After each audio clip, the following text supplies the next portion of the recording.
Feeling like you really want to make that change in your life, like you really, really want it. And then you start to think about what it's actually going to take to do it. And, well, maybe not right now after all.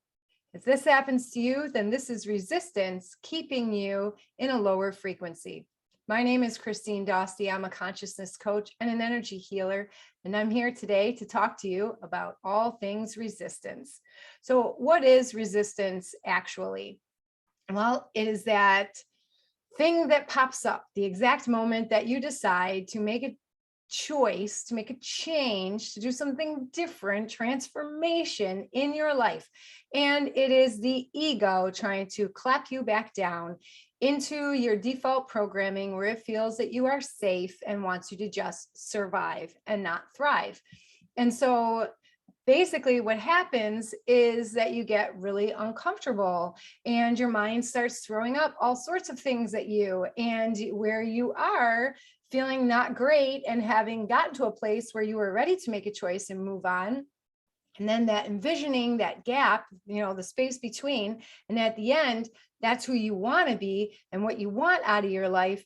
And then all that scary space in between and the unknown. How do I get out of my comfort zone and get to this new identity, this new way of being, and somehow still stay exactly the same that I ever was, because that feels normal and I don't want it to be scary, uncomfortable, and take too long. Right? So this is a normal response.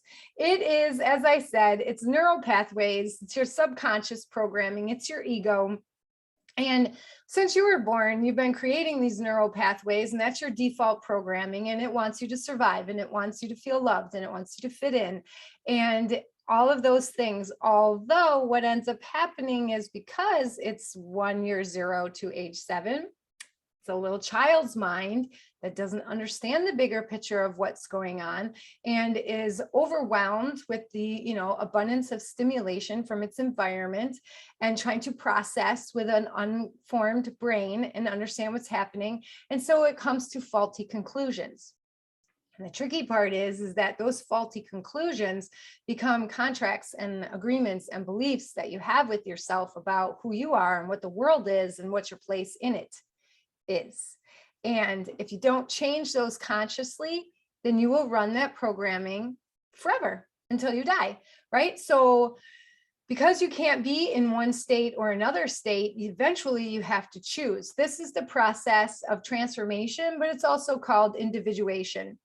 It is when you reach a point in your life when you realize that you have to detach yourself from all the beliefs that you grew up with and then reevaluate them and see what is worth staying with you and moving on, right? This is when you outgrow your ego and move into your full soul space and let that do the driving and get out there and grow and experience and expand. But your ego is not going to go quietly, because that means it's death in a way, right? Like those are the neural pathways that are dying because you can't be in two states at once. So if you're not in the ego state and you're in the soul state, then where your attention goes, your energy flows, and you will be supporting and nurturing being in your soul state and growing and expanding. That means that you will not be giving attention and focus to the ego habits and the ego ways. And, it's the death of an identity. And that freaks us all out. It's totally normal. We often identify with our experiences and our emotions, and we get confused because we've been born with them since we were consciously aware. And we just think that that's who we are. But when you start to engage with soul awakening or individuation or just up leveling to the soul and love space, you start to realize that those are experiences that you move through. They're not who you actually are. You're a divine being with unlimited potential to become anything you want. But the ego doesn't quite understand that. And so it's going to throw up resistance. And the best way to combat resistance is to understand what is coming for you. The ego will throw everything at you. You will not have the money. You will not have the time. You will procrastinate and put it off. You will defer decision making. You might find yourself getting angry and defensive and feeling like everyone else needs to change and that there's nothing wrong with you. You might find that you suffer from amnesia, or foggy brain, and you can't quite think clearly. Or suddenly one day you were all gung-ho to make this change, and 3 days later you can't even remember why or what you were trying to do. The amnesia, right? You might decide to take a bunch of classes and do different programs and always be in that learner phase, not moving on to the mastery phase because you feel like you don't know enough, or you don't have enough experience, you don't have enough skills, you don't have enough. And this goes right back to that ego of state of not feeling enough, not being enough, not having enough, right? And then you'll make excuses. And those excuses will look like, I should, I have to, I can't do it now. I can't do it this way. I can't do it in these conditions. I have to do this first. I should take care of these other things, and then I'll take care of that. I didn't finish this other class. I didn't do this. I have to do that. Or you might just feel completely paralyzed and unable to make a move anywhere. You're just straight stuck.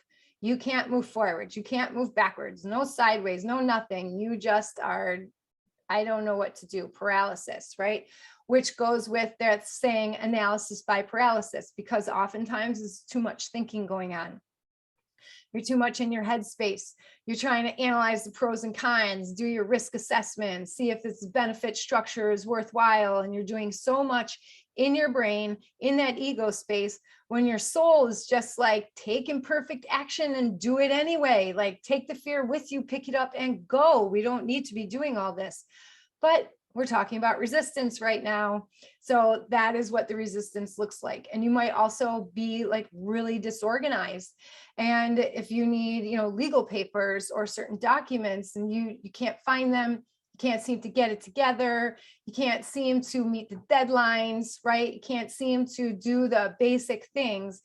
Every step feels like you're dragging yourself through sludgy cement-like mud, and you're just overwhelmed.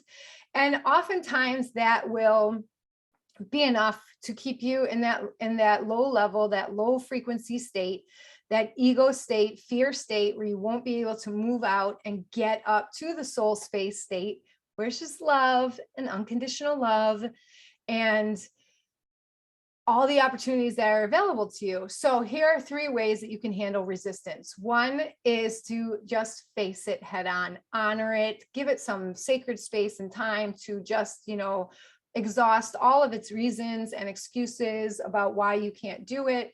Gently let it be seen, let it be heard, and go down and ask yourself why, 5 whys down, to see what is holding that belief structure in place. Something happened between the ages of birth and 7 that are created a contract, an agreement, a belief that are now holding this limitation in place that is not allowing you to move past it.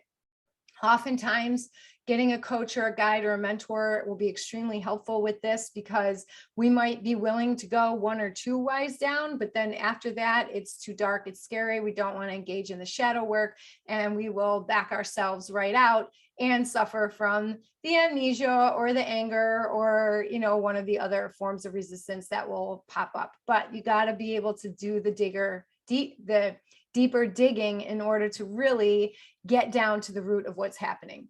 Also, 2, make room for grieving. Part of this process of transformation is that one form of you, one identity that you've attached yourself to and maybe held on to for a very long time, it needs to be released and it needs to die in order for you to embrace something bigger and something better. And that can be very challenging, especially in North American culture.